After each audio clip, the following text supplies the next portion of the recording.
నమస్కారం ఘంటారావానికి స్వాగతం. ముందుగా ప్రధాన అంశాలు. హైదరాబాద్ మూసీ పరివాహక ప్రాంత సర్వేలో ఉద్రిక్తత. ఇళ్లకు మార్కింగ్ చేయొద్దంటూ స్థానికుల ఆందోళన.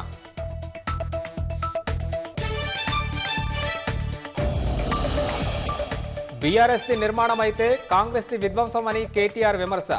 రుణాలతో కట్టుకున్న ఇళ్లను ఆక్రమణ ఎలా అంటారన్న ఈటెల.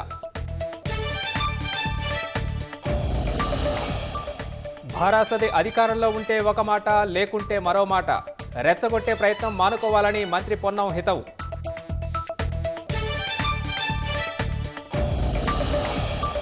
మంత్రి పొంగులేటి నివాసాల్లో కొనసాగుతున్న ఈడీ సోదాలు. లగ్జరీ వాచ్ల కొనుగోలు వ్యవహారంలో అధికారుల తనిఖీలు.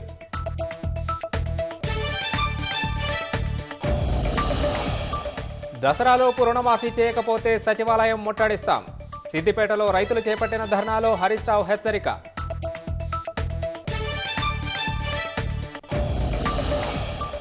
వరద బాధితులకు రిలయన్స్ ఫౌండేషన్ 20 కోట్ల విరాళం.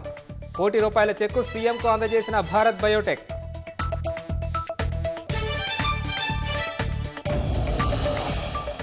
రాహుల్ గాంధీవి అవకాశవాద రాజకీయాలన్న అమిత్ షా.